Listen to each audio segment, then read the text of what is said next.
Verið velkomin í Hljómahöll, þar sem fullkomin aðstaða fyrir árshátíðir, veislur, ráðstefnur og viðburði af öllum stærðum og gerðum. Við þjónustum þinn viðburð frá A til Ö.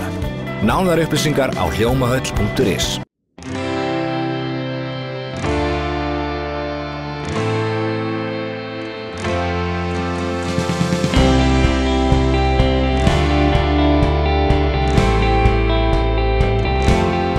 Komið sæl og gleðilegt sumar. Orkumál okkur hugleikinn að þessu sinni en í þættinum tökum við Ásgeir Margeirsson, forstjóra HS Orku tali og ræðum við hann möguleikana til að beisla vindorku á Reykjanesi. Í síðara hluta þáttarins skoðum við örlítið brot af því sem við höfum verið að fást við í Suðurnesjamagasíni í vetur. Við ætlum hins vegar að byrja þáttinn á því að segja ykkur frá því að á sunnudagskvöld hefur göngu sína á Hringbraut og www.ff.is ný sjónvarpsþáttaröð úr smiðju Víkufrétta en þættina köllum við Suður með sjó. Næstu vikurnar sýnum við ykkur viðtöl við Suðurnesjafólk sem hefur skarað fram úr á ýmsum sviðum, segir frá lífsreynslu sinni eða að gera áhugaverða hluti hér heima eða annar staðar. Fyrsti gestur okkar í Suður með sjó Júlíus Friðriksson, prófessor við South Carolina háskólann í Bandaríkjunum.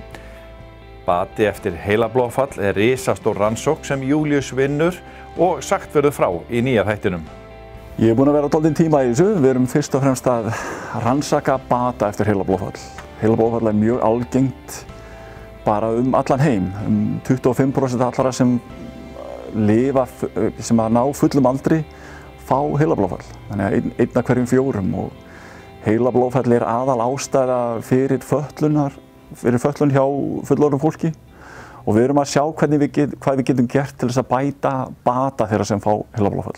Hvað getum við gert til þess að svo heilinn taki vel við sér og svo fólk nái sem lengst eftir heilaskemmdir að völdum heilablóðfalls. Jarðvarmi og vatnsafl hafa verið aðal orkukostir hér á landi alla tíð og hafa þeir verið áreiðanlegir. Í allri umræðu virkjanir og nýtingu náttúruauðlinda á Íslandi hefur vindorka komið þar upp sem möguleiki til raforkuvinnslu. Það jú líka vindasamt á Íslandi, þannig að auðvelt ætti að vera að snúa spöðum á vindmælum. Við ræddum þetta meðal annars við Ásgeir Margeirsson þegar við hittum hann fyrr í vetur, en spurðum hann líka út í umtalaða Suðurnesjalínu 2, gagnaver á Suðurnesjum og fleira. Tölum við vindorku. Hún eitthvað inn að borða hjá okkur? Já, við höfum verið að skoða svolítið möguleikana í því og því kannski ágætlega lýst með því að við höfum gegnum tíðina mjög oft fengið spurningar, sérstaklega frá erlendum gestum. Af hverju nýtið ekki vindorkuna? Og svarið hefur yfirleitt legið í því að við höfum 2 aðra kosti sem eru vatnsafl og jarðvarmi sem eru áreiðanlegri og hagstæðari eða ódýrari. Því það alltaf keppikefli líka að halda orkuverðinu sem lægstu. Og það ennþá svo og verður áfram að jarðvarmi og vatnsafl eru áreiðanlegri orkuöflunarkostir heldur en vindorka því vindurinn blæs ekki alltaf. En það að breytast að þetta með hagkvæmnina. Vindorka að verða mjög hagkvæm. Víða út í stóra heimi eða á flestum stöðum þar sem að menn að virkja vindorku, þar eru menn að reyna að minnka mikilvægi skítugrar orkuframleiðslu, ef svo má segja, mengandi orkuframleiðslu og komast í einhverja hreina orku. Og þar eru oft einu kostirnir vindur eða sól. Og sól á ekki mikið upp á pallborðið hjá okkur Íslendingum eða við hjá sólinni. Þannig að við getum hugsað vindinn. En sá stuðningur við vindorkuvinnslu sem að víða erlendis út af þessu ekki til staðar á Íslandi því að aðrir orkukostir eru hreinir. Svo hitt að það vantar löggjöf og regluverk á Íslandi fyrir vindorku. Það ennþá til dæmis þráttað það hvort að vindorka eigi að vera í rammaáætlun eða ekki. Og það þarf að hreinsa það mál. Við höfum leitað til sveitarfélaga hér á Skaganum, bæði Grindavíkur og Reykjanesbæjar með það fá heimild til að reisa mastur til þess að mæla vind til að rannsaka möguleikana. Það hefur ekki fengist í gegn ennþá og meðal annars að því að það vanti stefnu vindorku eða sveitarfélögin þurfa að hafa eitthvað stefnu í því. Svo það að það virðist vera sem margir vilja ekki sjá vindmyllur eða heyra í þeim. Það virðist vera útbreitt sjónarmið. Það þarf hins vegar að hafa í huga að það sem hefur verið gert í vindorku í Íslandi bendir til þess að nýtingatími vindmylla á Íslandi sé töluvert hærri heldur en í mörgum öðrum löndum og jafnvel á við það sem gerist út á hafi, til dæmis í Norðursjón, sem mjög gott, sem hefur jákvæð áhrif þá til lækkunar á framleiðslukostnaði. Það líka hægt að horfa til þess að vindorku má nýta á stöðum sem ekki skilgreindar sem einhvers konar náttúruperlur, eins og fallvötn eða háhitasvæði. Og þannig að þetta öðruvísi kostur heldur en vatnsafl eða jarðvarmi.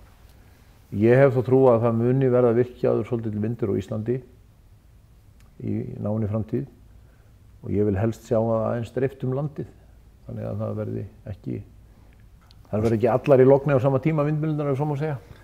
Það minnka líkurnar á því.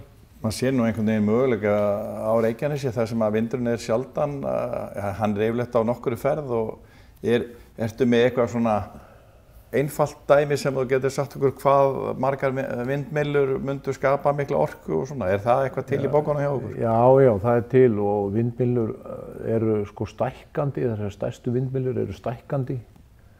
Það kannski 3,5, 4 upp í 5 megawatt hver vindmylla, en það hækka þá leið. Það mjög mikilvægt að mæla vindinn á viðkomandi svæði mjög vel með svona mælimastri áður en að vindmyllur eru valdar til þess að fá sem besta nýtni, setja réttu vindmyllurnar upp. Það hægur vandi að virkja með vindorku allnokkra 20 megawatt út á Reykjanesi. En það þarf að hafa fleiri þætti í huga líka.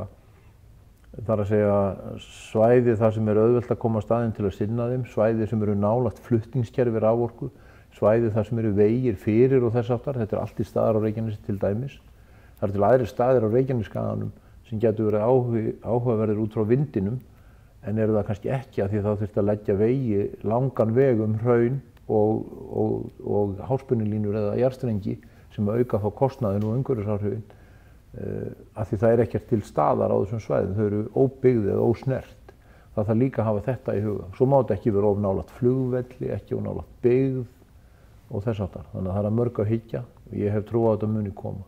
Og þetta mun skipta máli í verðþróun á raforku á Íslandi í dag. Því við verðum líka að hafa í huga að ef við horfum á orkukosti landsins sem ávaxtatré, þá búið að tína ávextina neðst í trénu eins og gjarnan sagt. Það búið að virkja hagkvæmustu kostina. Þannig að raforka frá framtíðarvirkjunum verður dýrari heldur en frá þeim sem búið að virkja í dag. Það mun nýta orkuverðið upp á við. Ein leiðin til þess að ýta því niður að halda í við hækkunina vindorka. Önnur leið hugsanlega djúpborunarverkefnið okkar. þar sem markmiðið að virkja fyrir lægri tilkostnaðum með minni umhverfisáhrif. Það stóra markmiðið. Varðandi vindorkuna, stórfyrirtæki eins og Apple að nýta sér slíkt út í Ameríku? Já, og víðar heldur en þar. Já. Apple, Facebook, Google og Amazon og mikið í Skandinavíu. Keyra allar geymslurnar sínar. Já, það sem að þeir horfa til hrein orka í sem mestum mæli, leggja áherslu á það, meira en mörg önnur fyrirtæki. Og væri þess vegna kjörið fyrir það að líta til Íslands. Vandamálið fyrir þá kannski gagnaflutningurinn. Þannig að gagnaverin sem hérna þau meira að horfa til tiltölulega lítils magns á gagnaflutningi til og frá, en meira af reiknigetu sem mjög raforkukrefjandi, sem fer þá fram hér, fá til sín tiltölulega lítið af upplýsingum, vinna mikla þunga útreikninga og senda svo niðurstöðu frá sér. Það ekki gagnaveri eins og þú ert í sambandi við þegar þú ert á Facebook í símanum eða eitthvað slíkt, sem þarf að svara mjög hratt. Þetta mikill vöxtur í þessu. Gagnaveri á Íslandi í dag notað líklega rúmlega 100 megawatt. Fyrir bara 2 árum síðan var þetta kannski 10 eða 20. Þannig að þetta vaxandi. Og ekki Reykjanesi að verða eins konar miðstöð gagnavera á Íslandi? Jú, það náttúrulega Ásbrú og Fitjar náttúrulega aðalstaðurinn. Og þetta víkur hugsuninni að raforkuflutningskerfinu. Það náttúrulega töluvert mikil raforkuframleiðsla á Suðurnesjum, þar segir Svartsengi og Reykjanesi. Raforkunotkun mjög vaxandi, ekki síst með gagnaverum, líka brota vexti sveitarfélagana og flugvallarins, svo dæmis í tekið. Og við erum með eina línu hingað suður eftir, sem í raun og veru óásættanlegt raforkuöryggi, að hafa ekki 2 tengingar. Þannig að Suðurnesja lína 2, sem hefur verið miklum hremmingum í gegnum tíðina eins og mörg önnur verkefni, þarf að koma. fyrir samfélagið, óháð stóriðju í Helguvík. Suðurnes þurfa Suðurnesjalínu 2 til þess að tryggja raforkuöryggi, til þess að tryggja flutningsgetu á raforku inn á svæðið og út af því. Það er ekki hægt að einfalda málið því miður og segja virkjanirnar hérna suður frá sjá bara þetta svæði. Það er ekki nægilegt öryggi. Við verðum að hafa góða tengingu við megin hluta landsins og þá meir en eina tengingu. Þar þurfa að vera 2. Að landið þarf meiri raforku á næstu árum og áratug. Áratugum? Já. Eru þið ekki alltaf að hugsa hvernig þið getið búið til meiri orku, hvernig þið getið stakkað og ekki fleiri aðalar í því? Hvernig sérðu þetta fyrir þeirra í framtíðinni að gerast? Þú varst búin að nefna vindmyllur, en þú hafðir áhyggjur af þessu síðast þegar við tölum saman. Já, og ég hef ennþá áhyggjur af þessu vegna þess að það er svo auðvelt að detta í þá grífi að það verði ekki til það rafmagn sem samfélagið þarf. Og það hefur reyndar verið þannig, eins og ég sagði áðan, að ákveðnir viðskiptavinir eða hugsanlegir viðskiptavinir hafa orðið frá að hverfa því það er ekki til rafmagn fyrir þá og gildi þá inni hvort það eru við einhver aðri sem ætluðum að útvega þeim rafmagn. Stundum strandar það á flutningsgetunni líka. Samfélagið mun þróast í þessa átt og þrátt fyrir að tæki og tólin og heimilunum okkar sé að verða meira og meira orkusparandi, þá fjölgar þeim og tala nú ekki svo rafmagnsbílana og tvinnbílana, tengilbílana. Að þetta eykur raforkunotkun heimila þegar hlaðið er heima og það þarf að vera til rafmagn fyrir þetta. Það verður ekki til í snúrunum því miður og það þarf að framleiða þetta rafmagn. Ef að það verður skortur á framboði rafmagni þá mun raforku verða hækka. Það er ekki gott, allavega að þessu sjónarmiði. Ég sé fyrir mér áframhaldandi framleiðslu, nýja framleiðslu, jarðvarma og vatnsafli að einhverju marki og vindorku líka. Aðrir framleiðslumöguleikar á raforku í Íslandi í dag eru nú svona fjarlægari. Ég sé fyrir mig líka aukningu í notkun í sambandi við vetnisbíla og framleiðslu á vetni. Sérstaklega fyrir langdrægari bíla heldur en rafmagnsbílana og jafnvel samgöngum á sjó. Það er mjög mikið framöndan og allt miðar það í samgöngunum að minni mengun. Minnka mengun frá bílum, minnka mengun frá skipum og svo framvegis. Það skiptir okkur mjög miklu máli. Við verðum að horfa glóbalt svo í sletta þess, það er að segja á heimsmyndina og jörðina. Við verðum líka að horfa til þess hvað við erum að gera í samfélagi þjóðanna. Þeir sem oft tala á móti frekari orkuvinnslu segja bara lokum einu álveri eða svo. En hverjir eru þessi við sem að tökum ákvörðun að loka álveri? Það er ekki þeir sem eru að mótmæla þessu, það er ekki við, það er samfélagið eða fyrirtæki sem reka álverin og þau eru samningsbundin til langs tíma. Það er engin hægðarleikur að gera það og þá þarf líka að horfa til þess hvaða áhrif hefur það á samfélagið. Ef álver lokar og 500 eða 1000 eða 1500 manns missa vinnuna, hvað kemur í staðinn? Þeim spurningum er nú ekki auðsvarað og við þurfum bara að horfa á heildarmyndina og stefnu samfélagsins, hvernig hún er. Á meðan að hún er þannig að það er séð fram á aukna orkuþörf og orkuspárnefnd spáir því, þá reynum við að vinna því að uppfylla þörfina.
Sæl aftur. Suðurnesjamagasíni er ekkert óviðkomandi í mannlífinu á Suðurnesjum. Í vikulegum þáttum okkar í vetur höfum við farið víðan völl og hitt bæði menn og málleysinga. Hér eru brot úr viðtölum okkar við Arnór Ingva atvinnumann í knattspyrnu, Guðmund Sigmann hjá Landhelgisgæslunni og heimsókn á dýralæknastofu Suðurnesja. Arnór, við erum inn í Reykjaneshöllinni og þú kannast nú eitthvað þokkalega vel við hérna, ekki? Jú, það ger ég. Kannski alveg hérna upp? Já, ég eiginlega ólst hér upp bara. Ég var 7 ára eða eitthvað þegar Reykjaneshöllin kemur upp og hér æfði ég alla daga og auka og þess aftar. Svo bý ég hérna bara rétt hjá, þannig að það var stutt að skottast yfir og vera hérna nánast allan daginn. Þannig ég get ekki eiginlega spurt þig munina því að þú þekkir ekkert annað, þannig að er þetta ekki geggjað? Jú, það er gott og fyrir einmitt yngri krakka að fá að alast upp í höll og innanhús til þess að fá að bæði með tækni að gera og bara fótboltann í heild sinn að þurfa ekki að vera úti og já, fá að njóta sín hér inni og vera alltaf í góðum hita og æfa við góðar aðstæður. Þú náttúrulega getur kannski þekkt eitthvað frá því sem var áður, voru færri æfingar, þannig að hér myndaðist aðstaða, þannig að var hægt að vera með fleiri æfingar fyrir liðinu? Já, það var hægt og það var hægt að æfa meira og mönnum var ekki kalt og þó að það eru sum lið sem æfa ennþá úti ennþá daginn í dag, Nenninu Hauka, þeir æfa ennþá úti. En eins og ég segi, það er þvílík forréttindi að fá að æfa hérna inni. Nú hefur verið að tala um að setja gervigrasvöll í þetta, líst þér vel á það? Mjög vel. Það var svona einhvern veginn vantaði smá að búa til aðeins meiri aðstöðu hérna fyrir við höllina og bæta við höllina og ég myndi líka ráðleggja að setja líkamsrækt hérna bara við höllina líka. Það er góður kostur að bæði lið, Njarðvík, Keflavík, hvað það er, Sandgerði, Garður, að þau geta farið á æft hér þá, komið þá fyrr og farið að æfa í ræktinni og fara svo aðeins. Það er gaman að sjá þér fullt af peyjum hérna að fylgjast með okkur hérna núna. Ef ég spyrði hvaða ráð ertu með fyrir unga knattspyrnumenn, þú elst upp hérna við frábærar aðstæður, en hvaða ráð værirðu með svona til þeirra? Nú ert þú búinn að upplifa það, þú ert án atvinnum og annað. Er þetta allt þetta bara þetta típiska, en ertu með eitthvað góð ráð? Já, ég meina það er bara að æfa sig og vera þolinmóður og já, að bara æfa auka og æfa meir en hinn og já, sjá vel um sig bara. Það er það sem skiptir máli. Já. Nú er farið að, í dag eru knattspyrnumenn og íþróttamenn farið að huga meira kannski að líkamlega þættinum, æfa styrktaræfingar og allt þetta dæmi. Meira kannski en var, hvað getur sagt, í gamla daga? Já, það er komið meiri áhersla á það að leikmenn æfi auka og æfi í líkamsrækt og sjáu betur um sig og bæði með mat og drykk og mataræði bara og svo er það hreyfingin, hvernig við hreyfum okkur og þess að. Hvernig var yngri flokka dæmið hjá þér? Varstu í öllum íþróttum eða varstu komin í fótbolta strax? Ég byrjaði mjög ungur í boltaskóla Freys inn í Njarðvíkunum og var þar alveg hjá honum mjög lengi og ólst upp þannig séð hjá honum þangað til að hann færi sem set og fyrir yfir í Hauka. En já, ég var í bæði körfu og fótbolta og hætti í körfunni þegar ég er 14 og einblíni bara á fótbolta. Og svo fer ég fljótlega yfir í Keflavík í 3. flokk eldri og er þar þangað til að ég fer út.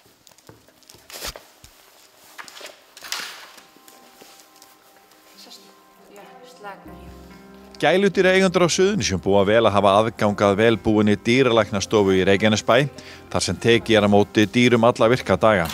Hundar eru stærsti einstæki hópur dýra sem að stofan þjónustar og hér er einmitt fyrsti sjúklingur dagsins mættur í hús, hann Flóki, sem fagnaði öllum en hafði ekki hugmyndum að klukkustund síðar myndi hann vakna úr svæfingu með tóman pung, kúlurnar farnar. Hrund Hólm ákvað það snemma á lífsleiðina að verða dýralæknir og opnaði dýralæknastofu í Reykjanesbæ fyrir 15 árum. Stofan hefur vaxið og dafnað og verkefnin eru fjölbreytt eins og sjónvarpsmenn Víkurfrétta fengu að kynnast. Gelding á kvutta, ófrjósemis aðgerð á læðu og snáser að fá bjartara bros með hreinum tönnum.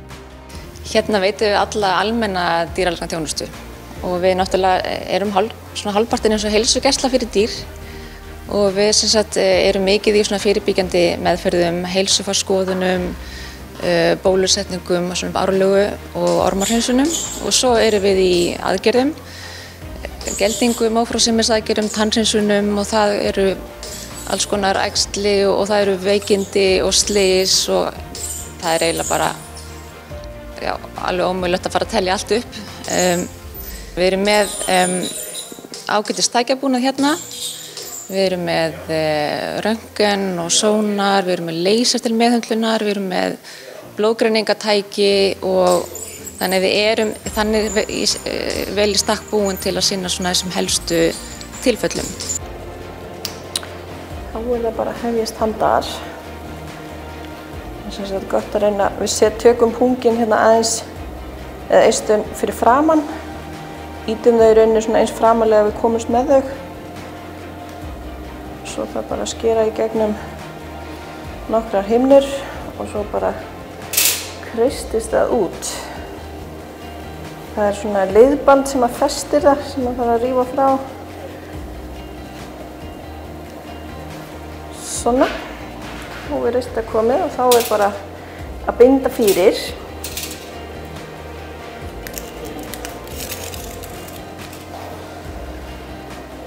Mér finnst alltaf voða gott að hafa svona almennilegan þráð í þetta. Sérstaklega þegar hundarnir eru ungir og ferskir. Þá geta þeir hreyft sig ansi mikið og það er svolítið vont ef að þetta gefur sig.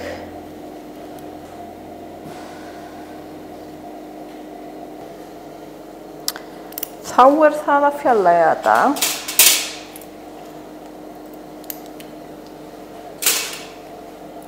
Svona. Þá er það næsta.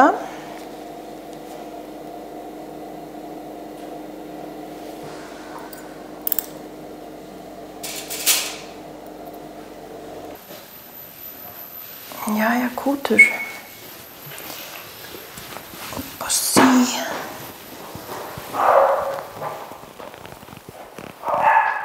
Stundu þurfum við kannski að hliðra til aðeins verkefnunum sem við erum búin að bóka og ákveða því að það kemur upp einhver akút aðgerð sem þarf að sinna strax og þess og þar.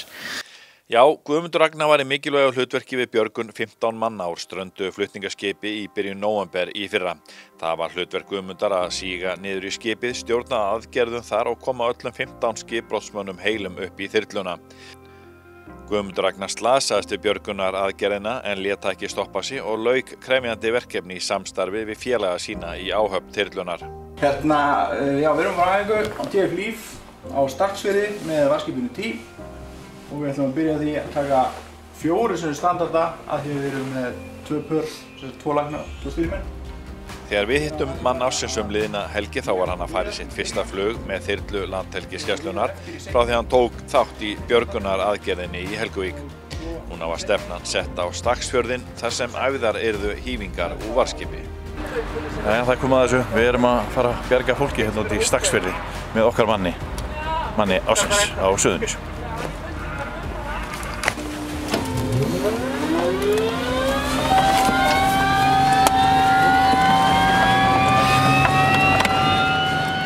Óvenju fjölmenn áhöfn á TF Líf þennan dag. Auk flugstjóra og flugmanns þá voru spilmaður, 2 læknar og sigmennirnir voru einnig 2. Tilgangur æfingarinnar var meðal annars að þjálfa nýja þyrlulækna en einnig að æfa hífingar úr skipi og úr sjó.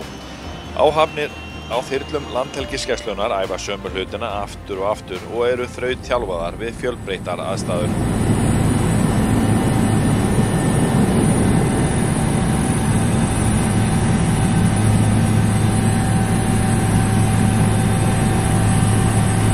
Hvað segir Guðmundur viðurkenninguna að hann sé maður ársins 2018 á Suðurnesjum?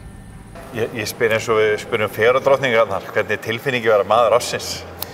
Hún er mjög góð. Þetta er mikil heiður að hafa lent inn á þessum lista. Það er einu góða lista? Já.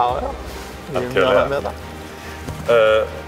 Ef við tökum stuttu upprifjun frá þessu atviki eða þessari nótt þarna þegar þetta gerist. Já. Og þú meiðist og annað og við vorum svo búin að spyrja aðeins út í það en hvernig svona eftir að horfa tilbaka Hvernig tilfinningin hafa lent í þessu? Þú veist, ykkur finnst þetta ekki að vera neitt mál en svo meiðistu og það hefði geta gerst eitthvað verra. Já, við, jú, það voru þessi hnökrar á þessu verkefni en þetta gekk vel, svoleiðis. Við björguðum öllum og þannig að ég veit ekki hvort það hefði verið hægt að gera einhvern veginn öðruvísi. Þetta bara gerðist. Já. Við hefum ekki breytt neinu hjá okkur í okkar þjálfun eða neitt í sambandi við þetta, sko. Datt þér í hug í einu sekundu að þú verður að bakka út úr þessu af því að þú myndir þetta? Alls ekki. Alls ekki, nei. Aldrei. Nei. Það er bara, við leggjum ekki upp með það þegar við erum að standa í þessu, sko. Og ég vissi það að það var ekkert lífshættulegt af mér. Nei. Og þannig að það er bara að klára þetta. Þá er ekki fleira í þessum þætti en áður en við kveðjum viljum við minna ykkur á að fylgjast með okkur á Hringbraut og Víkurhöftavefnum www.vff.is á sunnudagskvöldi þegar fyrsti þátturinn af Suður með sjó fer í loftið. Þar sýnum við ykkur viðtöl við Suðurnesjafólk sem hefur skarað fram úr á ýmsum sviðum, segir frá lífsreynslu sinni eða er að gera áhugaverða hluti hér heima eða annars staðar. Við erum ekki bara í sjónvarpsþáttagerð, Víkurfréttir eru vikulegt fréttablað okkar sem fer inn á öll heimili og í fyrirtæki á Suðurnesjum í nærri 10.000 eintökum. Vefsíðan vff.is flytur daglegar fréttir frá Suðurnesjum og kylfingur.is er með golffréttir alla daga ársins. Þið getið komið með ábendingar áhugavert efni í okkar miðla með tölvupósti til VFF hjá vff.is. Þangað til á sunnudagskvöld, verið sæl og gleðilegt sumar. Gleðilegt sumar.